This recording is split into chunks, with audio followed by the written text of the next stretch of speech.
many folks understand the big commitment, like, raising a family is a big commitment. You should go figure out your right financial plan. But even things that don't seem like big commitments, one of the things I see consistently are pets. And so I don't tell anyone don't have a pet, but it's surprising how many people I talk to who realize later that they want to prioritize travel, whether it's professionally or just for fun, and how they manage their pets, not just where to put the pet, that's a tactical thing, but just the emotional attachment and being away, and like all these things, they compound on each other. And so I think the first step is just making sure you're setting yourself up for the option to even move into that path without success. Because I've seen entrepreneurs take on all of those compounding responsibilities, then jump into entrepreneurship, and then they're like super stressed out, right? And that's not a healthy place to be, because you may not make confident decisions. But back to your point, I think if you can directionally get those things in order, for me, I consistently have asked myself, what do I get out of the next 2 years, the next 4 years, the next 6 years? My brain just thinks in those terms. And over the years, I've constructed a 6-sentence or a 6-word, 3-sentence charter. And it's very straightforward. It is make things, stay free, and know thyself.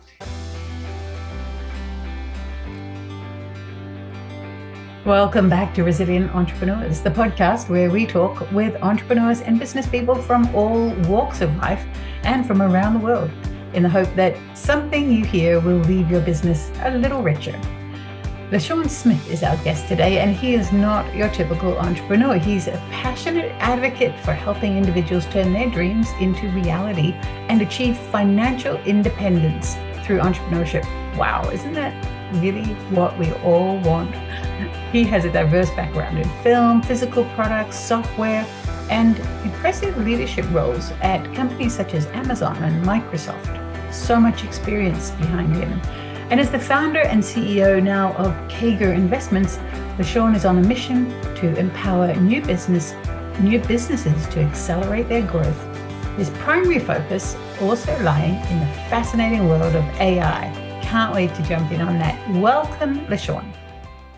It's fantastic to join you both. I'm here in the surprisingly sunny Seattle, Washington. Yeah, it doesn't stay sunny out there very long, does it? Summer must be just about ending for you, I imagine. It is. Yeah, nice.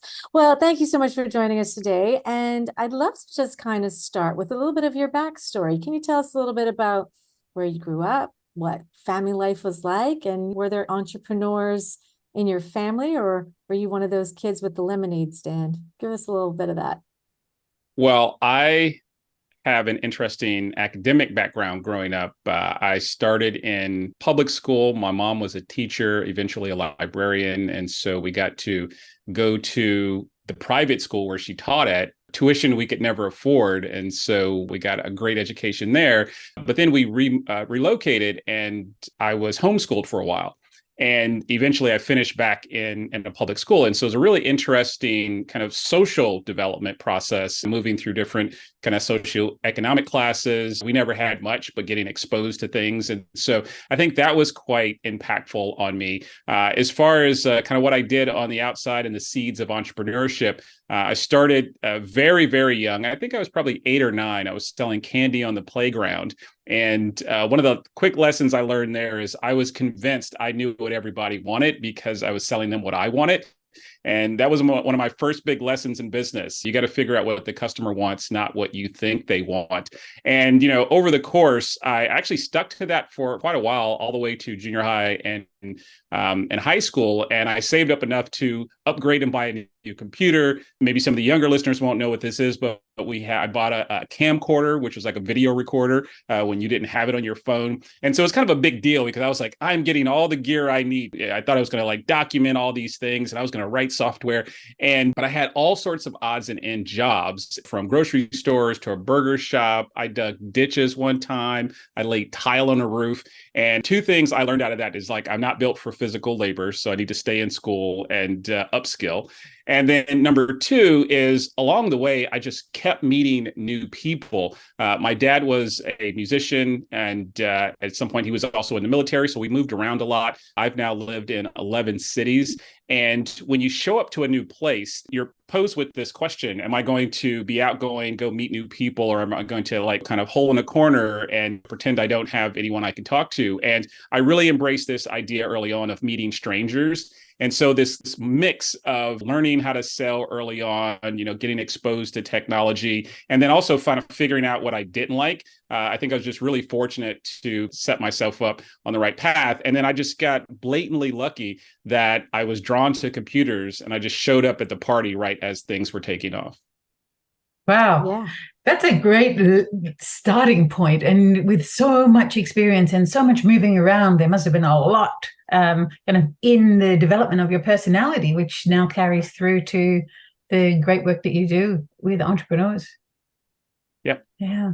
Well, first of all, you've worked with, like we mentioned, Microsoft and Amazon. Leaving that couldn't have been easy to go out on your own. So tell us a bit about that leap into starting your own firm. Yeah, starting my own business is something I've done multiple times. And I think part of the entrepreneur journey, you have to ask yourself, like, do I want to take all of these licks? Because sometimes it's not fun. And in the early days, I did not know what I was doing. And just quickly tying back to how I grew up, I was exposed to a guy who was at our church. And one day he said he was going back to his office to do something. And I didn't know what this meant, right? But he was like one of my parents' friends. And I said, can I go? It's so serendipitous. And he takes me to his office and there are all these computers. Now, I had my little tiny cheap computer at the house, but these were, I guess, the best computer at the time. And there were just rows of them. And like, I was just mind blown. And I said, well, what is this place? And at the time, they called it data processing. And so they were doing all of these things with what today would look like very crude computers. But it exposed me to the opportunity that actually I could actually write software for a living. And so that was a huge unlock. And so I continued to try to find opportunities to come back to that passion. As I said, though, I just got lucky. I didn't know that was actually going to be the super growth industry. And so I started my career in the US Navy. I worked at a handful of software startups. I worked my way up to the C-suite. And then I moved into what they call big tech, kind of the big 5 or 6 technology companies. And I spent about 15 years as an exec at Amazon and Microsoft. And through all that process, similar to me moving around a lot when I was young, one of the things I kept learning was while we're all different and we share a lot of values, like the people friction is where a lot of things fall down. And so whether I'm in a highly bureaucratic structured process like the military, or I'm in a massive multinational corporation, or I'm at a startup, what I kept seeing were these patterns. And the pattern was there were all sorts of inefficiencies that would surface because there wasn't clarity of vision. There weren't alignment of values. People didn't understand why person A showed up. Someone would say, this person's lazy. They don't want to work hard enough. The other person says, this person doesn't understand quality of life and work-life balance. And there would just be all these frictions. And so one of the things and skills I really tried to hone was this idea of bringing disparate groups of people together on some common mission. And it was probably about a year into my last corporate stint, I looked around and I tell the folks that I coach and mentor this quite often, and they're all relatively young in their career. And these are folks who have found me in different ways. I don't have a coaching business per se, but I always tell them that you need to live to your own values. And when you find that customer, that pain point that you're really energized about, you really need to chase that. And I had to be honest with myself. I had fallen into this trap where I was being rewarded with this fantastic job, so to speak, but the golden handcuffs were there. And I have this strong memory. I was in a 2-day meeting with a big company that they had me sit with and kind of talk through their strategy. And I won't mention the company, but I was sitting with the CTO and I just had this movement over me. It's like, I don't care about this customer. And it's not so much like they were bad actors or anything. It's like, this is just some big monster company that I don't care about. And I had found like, that's what I had become at the company. They would move me around, pass me around. They're like, LaSean will get the deal done. LaSean will help connect all these pieces. But I was like, but I don't care about the customer. And so when I left corporate, I really wanted to go figure out who was the customer that I was going to lean into and where I got most energized. And I don't like to use the word small business. I like to use the word small teams.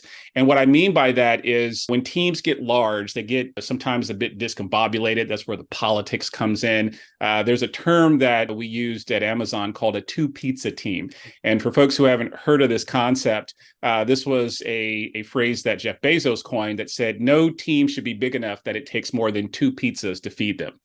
And the goal is to figure out how you let all of those small teams interopt with each other. And when you do that properly, you can scale that much better than a traditional hierarchical kind of org design. And I started thinking about the whole journey of my career, and a lot of it was making things more efficient, helping people work together more smartly, and doing a lot of this through software tools. And so that was the impetus that's just like, well, this is very obvious. I've kind of found the group that I care about, and I have a clear kind of pain point that I get energized about and that folks are willing to pay to get sorted. And so that's where I focus on now is finding software businesses I can invest in that are helping small teams be successful. And some of those small teams are in small businesses, and then others are in large companies, but we're really focused on helping the small team win. Yeah, I like that. And as a small team ourselves, we definitely resonate, with that, and building in the efficiencies and software to help a small team be really successful and create a really successful lifestyle business is incredible. So I love that mission that you're on and what you're doing. But I just want to go back for a second when you mentioned golden handcuffs.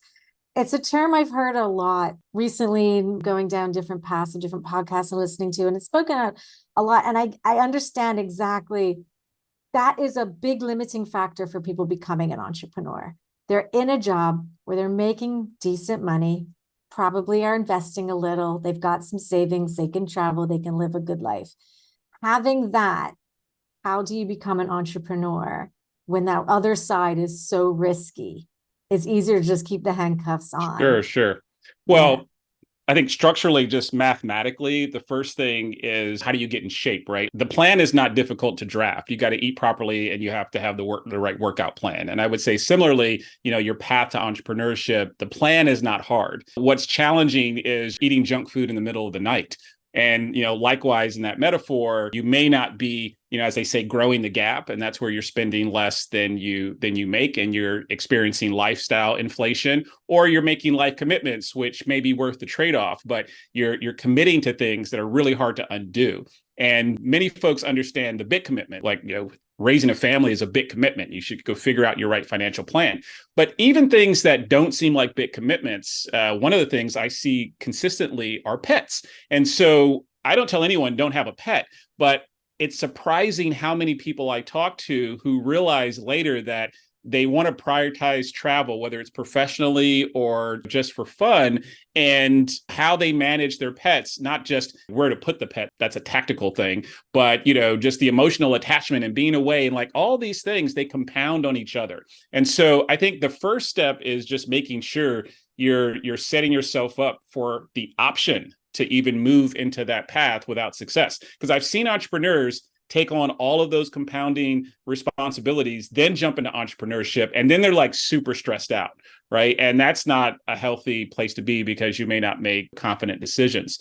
But back to your point, I think if you can directionally get those things in order, for me, I consistently have asked myself, what do I get out of the next 2 years, the next 4 years, the next 6 years? My brain just thinks in those terms. And over the years, I've constructed a 6-word, 3-sentence charter, and it's very straightforward. It is make things, stay free, and know thyself.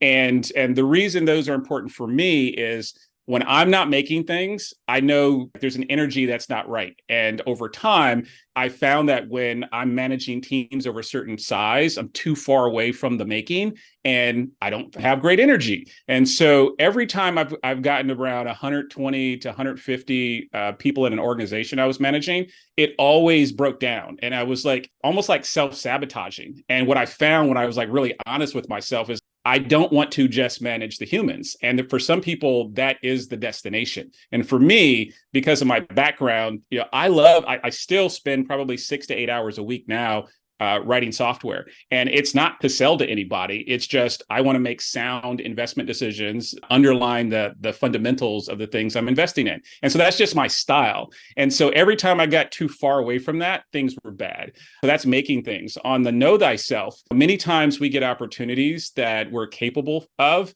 but you don't get good energy. And what's the Japanese concept, ikigai, where you want the Venn diagrams of like, what are you good at? What gets you positive energy? What is the market value? And so anytime I'm getting those circles out of whack, then that's bad. And then finally, I love to have agency.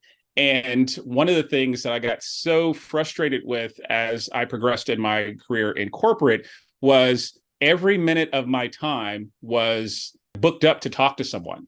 And I didn't have enough time to breathe. And I would go through great lengths. I had a reputation. It's like, LaSean is going to fake book his Thursdays and Fridays, and he's not really booked. Now, my EA would do all sorts of gymnastics to like keep it safe because I wanted to read a book. I wanted to go think. You want to have space to dream and those types of things. And it was constantly pressure I ended up in kind of these 15-minute increments where my day was measured and like blocked in these 15-minute blocks. And it was just like, I was not being true to my constitution. And so the inflection point for me was summarizing. Number one, making sure I had the math and the core mechanics in place so I could even make the decision to move into entrepreneurship without being stressed out. And then number two, being honest with myself on what's my constitution and then what's the gap for my current situation and what I believe that constitution is. And when I looked at how wide the gap had grown, I was like, I got to go. And I'm a believer that you shouldn't just run from a bad job. It's like entrepreneurship isn't going to save the day. And so that's back tying to the earlier point where I really believe you have to choose your customer first,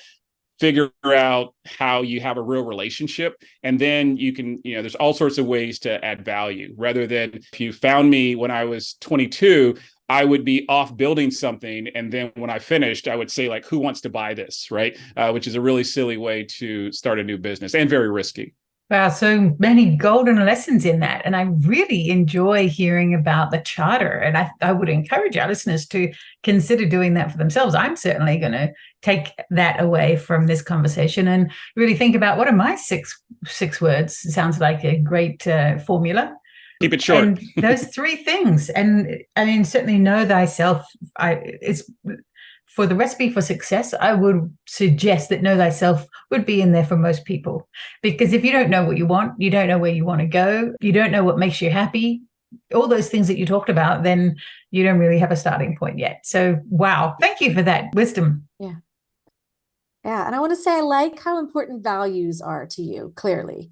And I did note on your website, it's CAGR.com. Am I correct? So I make sure I get that That's right. correct. That you go on there. And one of the things I saw was a whole values page. You have a page that describes your values for the business. And we're marketing people. So we work with people to build websites. And that is something we always recommend. And people are always a little surprised, like, oh, like, why? I got to put my services on my About Us page. That's important. We really recommend that values be really important too. In fact, when Vicki and I built our website for 2 for 1, the first page we built was our values page. It was the most important thing to us.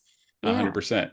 Yeah, I actually wrote a book called Values-Based Business Design, and it's really focused on junior product managers. At the time, I was coaching and mentoring a number of product managers. And I was like, all right, I'm having the same conversation over and over. So I should probably go write this down. But the reason it has that label, again, it's values-based business design. The core premise, and it's one of those books, I don't need to sell books. I will tell you the whole thing right now in 30 seconds so you don't have to read the book.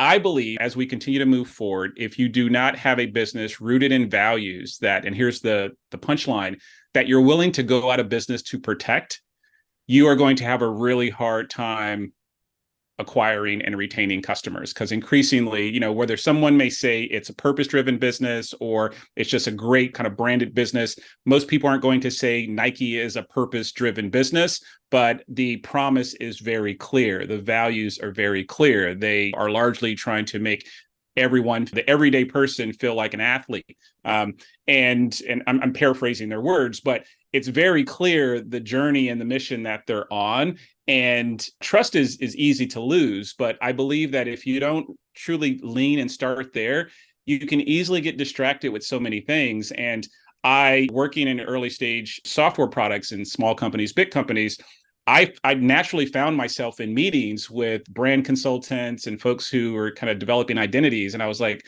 oh, goodness, this is so critical to the rest of the decision making. If you don't figure out what you stand for, and I'm not just saying like culture posters that you put in the hallway at your office, but like what you deeply stand for, everything else is harder. The website is harder. The product is harder. Your go-to-market is harder. Your conference, like everything is just harder. And so it's like, why not invest the appropriate time and money up front? So it's almost like the teenage years. You got to figure out who you are, your identity, and everything else, I just think becomes a much easier decision process once you have that articulated.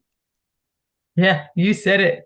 I love the analogy. Like being in your teenage years is something that you just have to figure out. And it's not a head exercise either. It really needs to come from the collaborative and from the heart and true values. If people's values who are working in a team don't align with the values of the company, then that's a clear sign that perhaps they're in the wrong seat too. So yeah, very, very fascinating. I wanted to ask you how we bring values, which is such a human element, to technology. You're a software designer. I'm curious how your mind works and bringing that and AI together for the betterment. Sure. Well, just putting an underscore, I'm big on etymology and how we use our words, because again, it can confuse. Sometimes we use simple words and we think everyone has the same definition, and that's not good either. But the reason I love that word values in the context of business is because the word value, singular, is used so often. And it's really about value creation or the value proposition or all these types of things. And you just put that S in there and it's like, no, we're talking about a totally different thing now. And sometimes I've had to like pause the room and say, hey, no, we're switching over into this money in the bank account conversation, and like we will get there, but that's not where we need to start. And so when I first started building products, again, I was just fascinated that you could create leverage out of hands on a keyboard. Like that was just so fascinating to me. Naval Ravikant has this concept of 4 types of leverage in business. There is capital, there's labor, there's media, and there's code. And again, I just stumbled into the 4th pillar. And you can see the top 10 most valuable companies in the world, 7 or 8 of them are technology companies. And largely it's because you can create so much leverage with software. And the danger of that is you can lose the humanity. You can end up being very kind of unempathetic. And so over the years, I've tried to continue to refine my approach to like, all right, how do we use this leverage in a good way? And, I'm a capitalist. I don't work at a nonprofit or an NGO, but at the same time, I do believe there's a responsibility that we have, and it can be good business to kind of think of the human. And so when I started talking about, my focus on small teams, it's a very different approach than saying, hey, I'm going to go to a 30,000 person company and help them figure out how they lay all their people off. I'm not energized by that narrative. And I actually don't think that's a sustainable business model. I think what's more interesting is to say, all right, here's a group of 12 people. And they have this untapped potential, but right now they can't grow or they're constrained by capital. But if they had this small $100 or $1,000 solution, it would be the equivalent of them like raising $500,000 in investment funds. And that's where it becomes really powerful, because I really see the world through the lens of abundance. And it's not like, oh my goodness, if everyone's business is successful, then somebody else has to really be, doing poorly. And for me, I look at technology as kind of like this infinite leverage machine. And we got problems all around, right? Whether it's how we want to be entertained, how we want to have healthier lives. I've kind of landed on life is mostly about moments, relationships, and kind of stringing together a bunch of happy days. And so when you look at a lot of what people do at work today, the work's not even that interesting. It's not going to be in that bucket. I remember a quick anecdote. I was cleaning out my office at a job I was leaving years ago. And I found this paper in a PowerPoint that was attached to it. And it was like a printout. This is back then when we would like hand out the deck. And I just kind of laughed because I remember I was working so hard. I was doing ridiculous hours trying to do this project. And I looked at it, it's like, this thing didn't matter. The project got canceled. The product doesn't exist anymore. Like none of it, right? And so from a journey standpoint, it's very formative and I got a lot out of it. But I was giving this value to this experience that was kind of misplaced. And so when back to your core question, when I look at the problems today, I'm all about simplifying and not getting too complex. There's a great quote that I learned in business school from Peter Drucker. He's the father of management consulting. And he said, purpose of a business is to create and keep a customer. It's like very, very simple. Right? The purpose of a business is to create and keep a customer.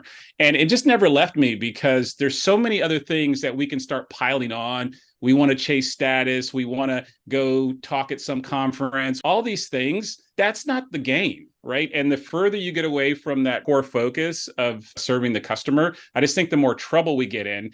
And so when I look at how software, and specifically AI, I'll give you a tangible second example here in a moment, but I just look at it 3 buckets. There is sales, there's delivery, there's support. And I don't let my brain make it more complicated than that. Now, yes, there are many, many things in each one. In sales, there's customer development and all that process. There's marketing. That might be an ad strategy. That might be brand awareness. That might be audience building, organic channels. There's direct sales. So yes, there's all these things inside. But when you give yourself permission to simplify, then you can start to see the world with clarity. And so I look at most, when I say these small teams, one of the questions I ask when I join some of the calls is like, all right, do you have one product, one process, one sales channel? And if I hear no on any of those questions, it's like timeout. And once you force that clarity, there are all sorts of ways to leverage technology to streamline things. And so, for instance, there's a product I recently invested in, and the business is very, very simple. It creates these internal dashboards and tools from a 30-minute conversation. So someone gets on a phone call and they talk to someone about some type of data analysis or other type of problem that they have. And from a 30-minute conversation and a few CSV or Excel files, they create this whole project. Now, years ago, this would have been a $30,000, $50,000 engagement, or you'd have to hire a business intelligence analyst or something. And they figured out how to build this in a very, very turnkey process. And so it's humans and software together. And I don't know that team ever gets large. Like, this is not a company that's going to make LaSean rich. It's just such an obvious lever to unlock. And I just look at all the inefficiency. Everywhere there's an email, everywhere there's a justification meeting, everywhere there's like any of these conversations where, again, you're not focused on making or selling directly to the customer. You're like not really talking to the customer. I'm like, that's something that we can probably get out of the business and focus back on kind of why we're here in the first place. Yeah. I hear a lot of like the simplification of things. Yeah. Like being the key. Yeah. Yeah. I'll give you one more piece. When I was in graduate school, I took a class, and sometimes we take these classes we're told to take. And I was like, why do I have to take this class? This is so silly. And 2 of them that I did not want to take that are probably the most important. One was organizational behavior and design. But the other was around supply chain and logistics and kind of how you move things around. But the core section of the course was around process engineering. And it really focused on like, ignore all the technology. Let's go back to the 50s and the 60s. And there's just like a bottling company, just like filling up bottles of Coca-Cola. And what they would do back then is they had these folks who were process engineers, and they would literally like sit with a clipboard and an analog stopwatch, and they would like time all the different steps. And then they would go back to their office, they would type up a bunch of things, and they would say, we believe here's where you can improve your throughput or your capacity or what have you, right? And once the 80s and the 90s kicked in and everyone had a computer, a lot of that practice just got moved away because, many folks weren't doing capital intensive manufacturing or other types of things. So we all forgot that.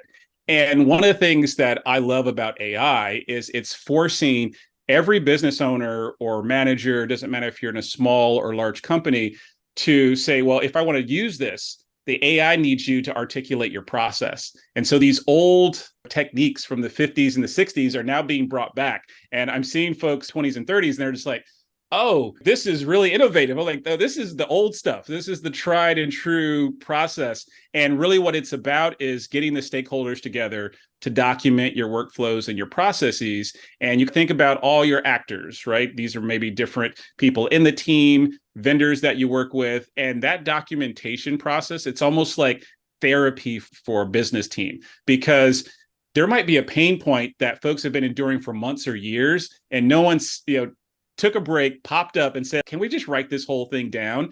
And the reason, coming back to why I'm so focused on simplification, is the more you allow these branches in your process to kick off, the more you create these little pockets of inefficiency. And then the human layer can hide that, because a manager or a team, sometimes people don't want to give up headcount. And they're like, well, if you solve this problem, where do these 3 people go? And that becomes a mindset thing that you need to develop with your leaders. But I'm just so focused on the simplicity, because once you force that, you almost find that it's not the technology that was the real broken piece. It was a lot of the organizational design and the people interaction. But you need some type of mechanism to go and force that therapy. Yeah, and clarifying the target, which is your simplicity, is knowing exactly what you're in it for. The Peter Drucker quote, all of this is very much reaffirming that we need to know what we're doing, like, and why we're in the game. And then all the other stuff can be a distraction, or it can lead towards the tell me, point. when you all are engaging on, a campaign or something like that, do you ever find this tension where some folks are like ready to hop on your methodology and go, and then others are just like, can you just give me the deliverable? Like, how do you balance that tension when folks are trying to rush the process? Yeah. Oh yeah, that happens a lot. Or they'll want to explain why we're doing something. And I'm the one that gets frustrated and says, just trust me. I've been doing this all this time. I have a success track record. Let's just do it the way it needs to be. But the analogy would be somebody wanting to understand why we're documenting everything. Yeah. Very interesting. Yeah. And I think there's always a bit of fear with all of this. There's the fear for the people who might lose a job because of AI, or the technology comes in and takes away this manual thing that they've always done. And what are they going to do then? Are they going to have to reskill? Are they just going to be fired? Are they past the age of finding a new job? And so there's a lot of hesitation on people to embrace the new technology, the new system, the efficiencies, because the inefficiencies have been working just fine all this time, and I've still got my job and everything's still fine. And there's all the fear of AI is going to take over the world and people are going to be out of jobs. I mean, we've heard that so much over the last few months. Hasn't yet, but yet. I think 2 sides of this AI coin. Number one, I'm not of the belief that even if we got to what is called artificial general intelligence, so AGI, this is like the big, oh my goodness, we're going to work for the computers. This is back to the earlier part of our conversation, where for thousands of years, and it's really funny because, we've been working as farmers or different types of agriculture, there's military forces, like we've had some of the same types of focus areas, but the idea of a career where you go work for someone else, that's only 200 or 300 years old. We have to remind ourselves this idea, like I go work at this place, is largely a function that emerged from the Industrial Revolution. And through that lens, a lot of business success was about information asymmetry. So I know something you don't know, and from capacity, and that capacity could create scarcity, right? And so how many bottles of a Coca-Cola, how many sneakers can I make, whatever the thing was, and then supply and demand would kick in, and all of these kind of economic principles that we know. What I find interesting, and maybe not surprising, is that we automatically think about the worst in humans, and we're like, oh, the AI is going to be the same way, right? Because we come from this place of scarcity, we're like, oh, that the AI is going to treat us bad. And I'm just of belief that the AI would never think, if we ever got to some, now we're in sci-fi land, but if we ever got to that point, the AI is not thinking in scarcity. It's thinking there's enough for everyone. And so I'm just generally an optimist that you definitely have to work out what's called downside asymmetry from a human getting this. If you say, hey, it's been very challenging for a human to make a bomb, and now some new technology lets one bad actor go and create something that can damage. Like, yes, we have to go, I think, find the right conversations and processes to handle that. But I'm not afraid of the AI. I'm very optimistic, and I believe it'll see things through that lens. But on the flip side, if I'm being dialectic, I'm kind of challenging my viewpoint. One of the things that I think people in technology miss was something you said earlier, Laura, on the reskilling part. If you work in the software industry and many parts of technology more broadly, it doesn't matter what you learned in college or grad school. You're almost constantly relearning your craft every 24, 36, 48 months. And for the rest of your life, right? This is part of the reason that sometimes there's some ageism that creeps into technology, because some folks just get to a point and they're like, I'm tired of rebooting my career every 2 years because this old thing that I learned went out of business. And so what you see as a common pattern, not with everyone, but you'll see a common pattern with folks in the software industry, that the best folks become meta learners. They become really good at learning quickly. And I think many of those individuals, they're lacking the empathy to recognize many other industries don't work that way. There are many folks who've been doing the same thing for 15 years. And this idea is like, oh crap, I got to go learn something new. That muscle is not exercise. That's not the way they've been moving. That anxiety is real. And so I think there's part of that conversation that doesn't get worked in, that many of the people building these products, they just assume everybody's okay with rebooting their career every 24 months. And that's just not true. Yeah, I really like the way you said that. I think that makes so much sense and really helps to clarify why there is the uneasiness with so many people, while there are others who are like excited about it. I think too, because I've always been in design, and graphic design is constantly relearning, learning new skills. There's, Right. everything changes every couple of months. There's a new update for the software. So you just got to go learn the new bit.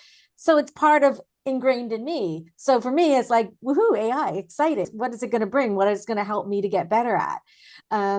Versus I know other people who, like you said, have been doing the same sort of job for the same numbers of years, and like, whoa, wait a minute, Right. So it makes a lot of sense. Thank you for clarifying it in such a good way. Yeah. And LaSean, talking about being a lifelong learner, we see a lot of books behind you. So I have to ask you, favorite book at the moment, or favorite book of all time?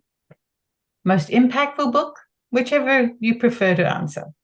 Well, so one of the things that I love to collect is movie production and art books. And so probably a fifth or even a quarter of my books are picture book. And so they're very easy on the read. And the reason I collect those is I love to kind of see whether it's storyboards or all sorts of art books. And for folks who are not familiar with this, usually when a big blockbuster movie comes out, there are so many crafts that have to come together. There are illustrators, there's music composers, there's 3D artists, there's wardrobe and production designers. There's all of these crafts.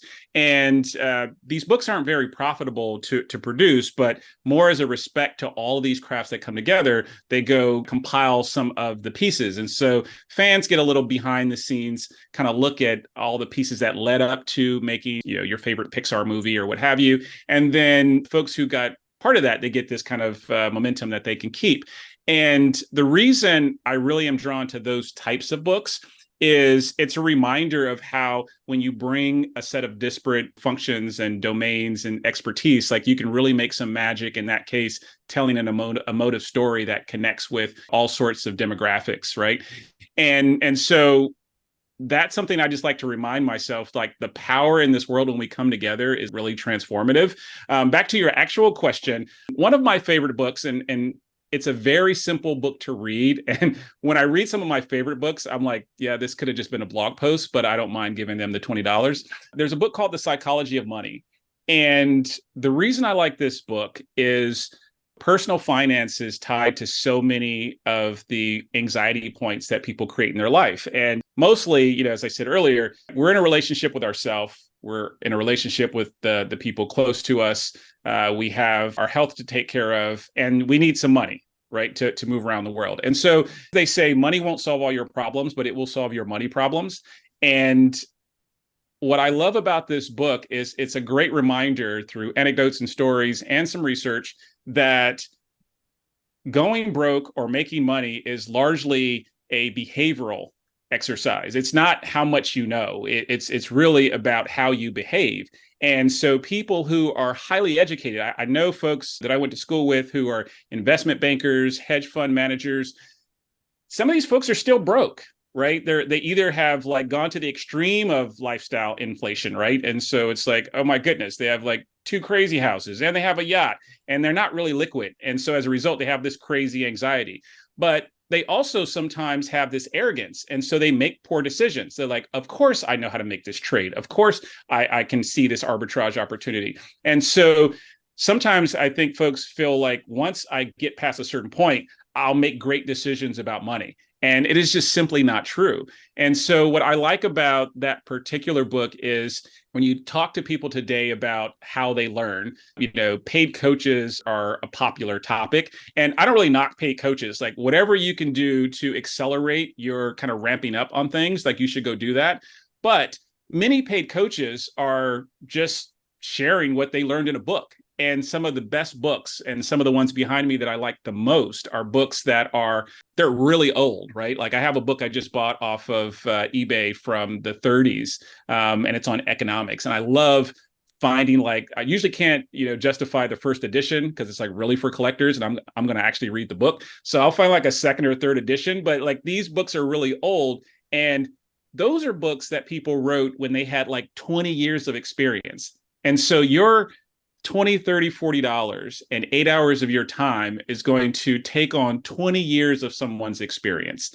And so when I look at the biggest levers of where people kind of make missteps or they make big confidence or they make big decisions with low confidence data sets, I'm like, those are the books people should read. And so on the nonfiction side, I really like that book on money because that's one of the levers that like 8 hours of your time could change your life. Yeah. I like what you said, and it's such a good point to remember is it's somebody's 20 years of mastering whatever they've been focused on for all that time, written for you to learn the most important things from them. We spend 4 years, maybe more, 6 years in university trying to get all the knowledge, and it's there for you in a book. More people need to read. We have a book club.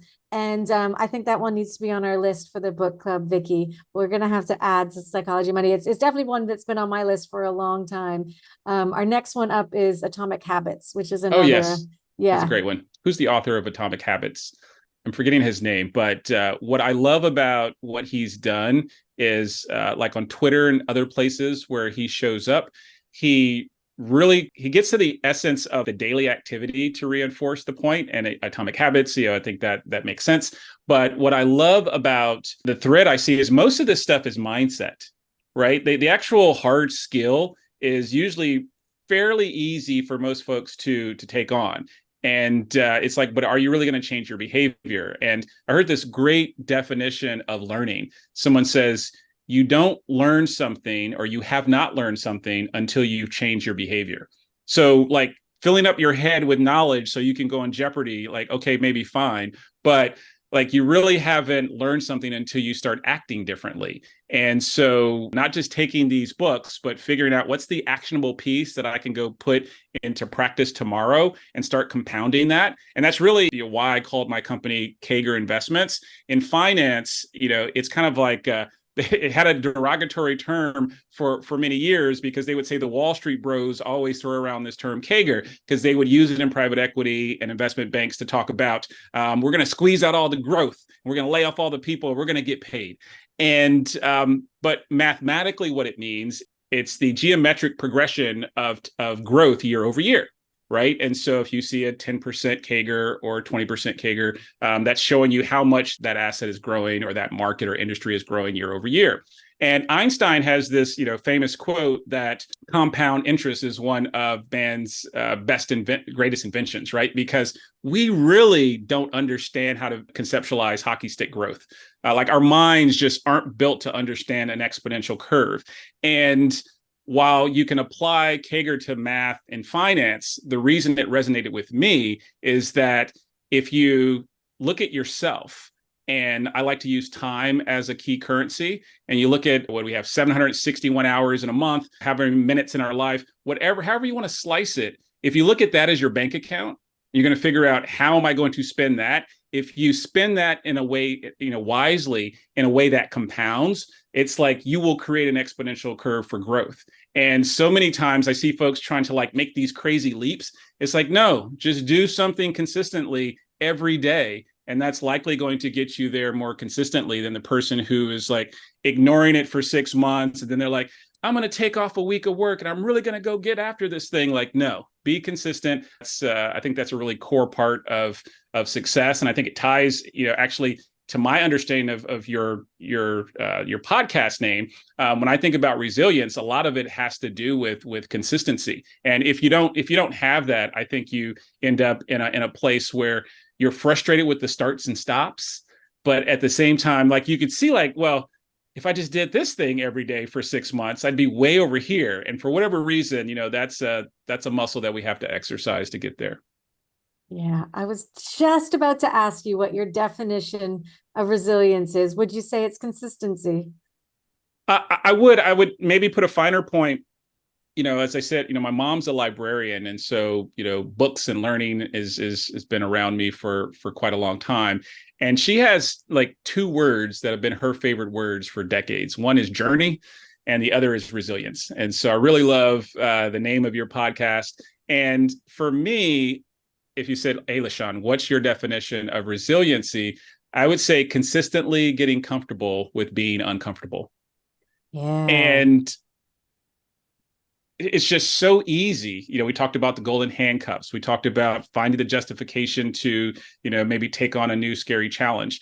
A lot of it is just, you don't want to exercise. And, there's different types of exercise. I'm using the fitness metaphor here, but if you're not making your skill set uncomfortable, you're not making your network, or how, I like to say, you got to go meet strangers. If you're not exercising all of these things, yes, you're going to be out of shape. But the first day, you just got to put on your shoes and at least run a few blocks. And you're like, okay, I started my streak, right? You don't have to be a world champion. And so for me, a lot of resilience is finding the courage and the grit and the drive to consistently, be okay being uncomfortable, because eventually that exercise gets comfortable, but then this new thing shows up. And that back to the compounding. And then you look up, you're like, oh my goodness, I can't imagine. I can't believe I used to be afraid of this like really small activity, right? When I first used to, I had a great manager years ago, and he said, LaSean, we're going to make you famous. And I didn't know what he meant. And the short version was they were going to put me on a panel circuit. They sent me to PR training. Like, they did all this investment in me, and it was like fantastic.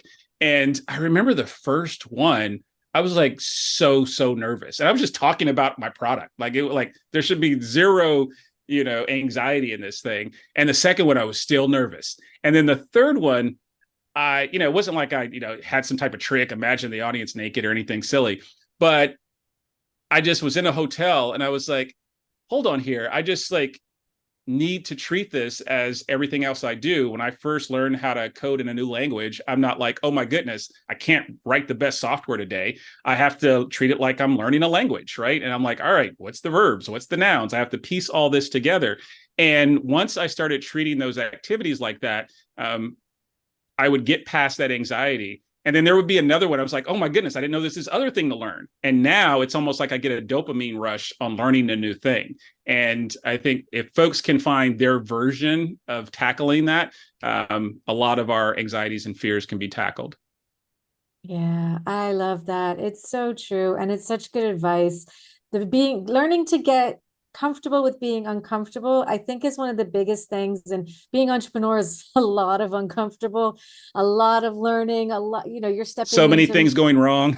Yeah, failures and learnings and mistakes, and the roller coaster that goes up and down. And eventually over time, we know the roller coaster slows down and evens out a little bit. It's a little less wavy and crazy. But you do have to hang on for the ride and just keep stretching. I think that's really it. When we just keep stretching, it's going to be uncomfortable, but it means you're growing. It means something new is coming. It means, that exponential curve is closer and closer.